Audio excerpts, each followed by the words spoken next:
নমস্কার বন্ধুরা, বেসন দিয়ে স্পঞ্জি ধোকলা বানানোর জন্য সবার প্রথমেই আমি এখানে 1 কাপ মতো চায়ের কাপে মেপে বেসন নিয়ে নিয়েছি। তোমরা চাইলে বেসনের পরিবর্তে সুজি কিংবা ময়দা বা চালের গুঁড়ো দিয়েও করতে পারো। এই 1 কাপ বেসনের মধ্যে দিয়ে দেব হাফ কাপ পরিমাণ চালের গুঁড়ো।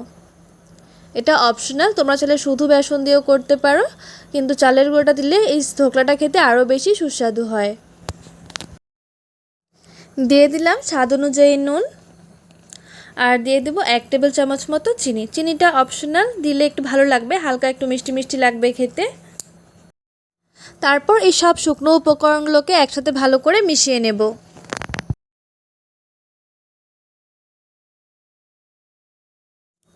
সব শুকনো উপকরণগুলোকে ভালোভাবে মিশিয়ে নেবার পর এখানে আমি নিয়ে নিয়েছি নর্মাল রুম টেম্পারেচারে থাকা জল। অল্প অল্প করে জল দিয়ে এর একটা ব্যাটার আমাদের তৈরি করে নিতে হবে।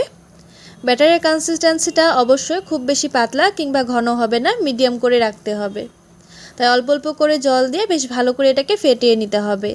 যেহেতু আমরা এর মধ্যে কোনো রকমই বেকিং সোডা কিংবা ইনো ব্যবহার করব না, তাই এটাকে বেশ ভালোভাবে অনেকক্ষণ 5 থেকে 10 মিনিট মতো ভালো করে ফেটিয়ে নিতে হবে।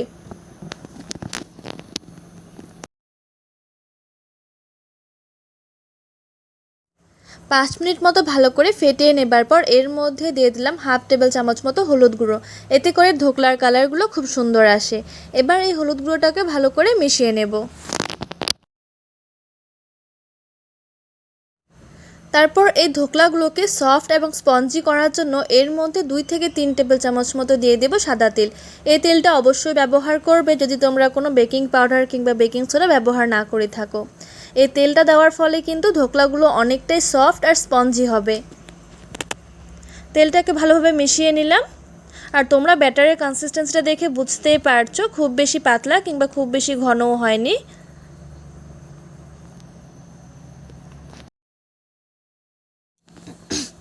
এবার যে পাত্রের মধ্যে আমরা ধোকলাটা তৈরি করব সেই পাত্রের মধ্যে সামান্য পরিমাণ একটু তেল ভালো করে লাগিয়ে দিতে হবে, যাতে পরে ধোকলাটা বের করতে কোনো অসুবিধে না হয়ে থাকে।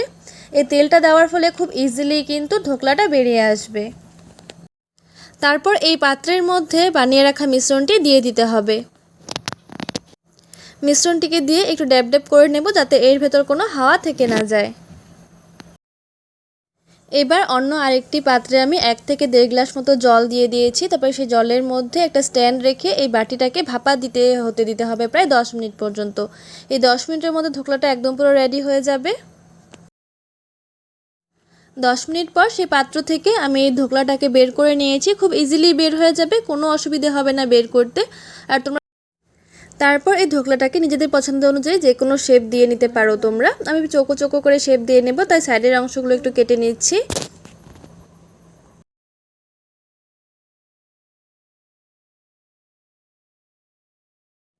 ধোকলাগুলোকে এভাবে চৌকো চৌকো করে শেপ করে কেটে নেওয়ার পর অন্য আরেকটি পাত্রে আমি খুবই সামান্য পরিমাণ তেল দিয়ে দিলাম গরম হবার জন্য।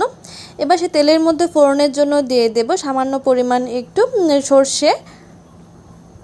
সর্ষে দিয়ে দিলাম, আর দিয়ে দেব কারি পাতা। কারি পাতা আর এই সর্ষের ফ্লেভারটাই ধোকলার মধ্যে ভীষণ ভালো লাগে খেতে, তাই অবশ্যই ব্যবহার করার চেষ্টা করবে।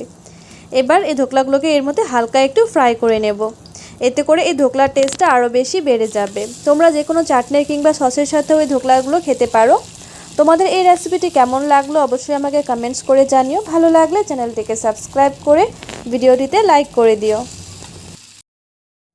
ধোকলাগুলো হালকা একটু ছেঁকে নেওয়ার পর আমি উঠিয়ে নিয়েছি। তোমরা দেখে বুঝতেই পারছো অনেকটাই সফট আর নরম হয়েছে, মুখে দিলেই কিন্তু পুরো মিশে যাবে মুখের মধ্যে।